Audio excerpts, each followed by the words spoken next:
In the ancient world, long before Rome built its legions and long before Alexander dreamed of conquest, there rose a king whose power reshaped the fate of nations. His name was Nebuchadnezzar, ruler of Babylon, builder of wonders, master of empires, and a man whose pride would one day shake the heavens. Nebuchadnezzar was born into war. His father, Nabopolassar, had torn Babylon free from the collapsing Assyrian Empire, and from childhood the prince was trained in the art of command. He learned the language of soldiers, the discipline of kings, and the fear of the gods. Even as a young man, he was placed at the head of Babylon's armies. In 605 BC, the world changed on the battlefield of Carchemish. There, Nebuchadnezzar crushed the forces of Egypt and the last remnants of Assyria. The old powers fell in a single thunderous moment, and Babylon emerged as the new master of the world. When news reached him that his father had died, Nebuchadnezzar raced across the desert to Babylon and was crowned king before the dust of battle had even settled. Now king, he moved swiftly. City after city fell before him. Kingdoms bowed or were broken. Yet one small nation dared to resist: Judah. Jerusalem rebelled, and Nebuchadnezzar answered with siege. The city fell, its treasures were taken, its people were carried into exile, beginning one of the most defining chapters in ancient history.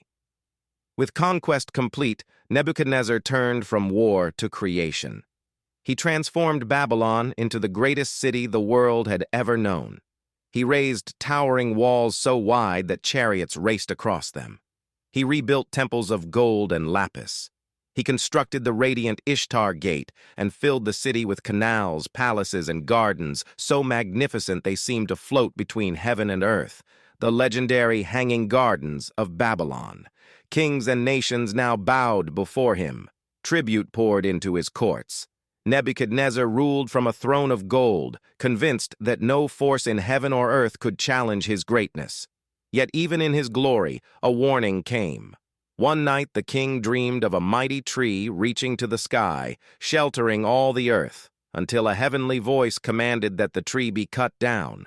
None of his wise men could explain the dream, until a captive prophet named Daniel spoke the truth. The tree was the king himself, and his pride would bring him low. Nebuchadnezzar ignored the warning. Walking upon the roof of his palace, gazing over Babylon, he declared, "Is this not Babylon that I have built by my power for my glory?"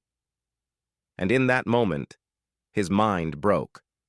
The greatest king on earth was driven from his throne. He lived like a beast of the field. His hair grew long, his nails curved like claws, and Babylon was ruled in uneasy silence while its master wandered in madness. Years passed. Then one day, Nebuchadnezzar lifted his eyes to heaven. His reason returned. He washed. He was clothed. He took his throne again, not as the proud conqueror of old, but as a humbled king. And Nebuchadnezzar proclaimed to all peoples, "All the inhabitants of the earth are as nothing. The Most High does as he pleases." Nebuchadnezzar died in peace in 562 BC, having ruled the greatest empire of his age. Within a generation, his empire would begin its fall. His walls would crumble. His wonders would fade. But his story would endure. For he learned what every ruler must learn. Pride builds kingdoms, but humility preserves them.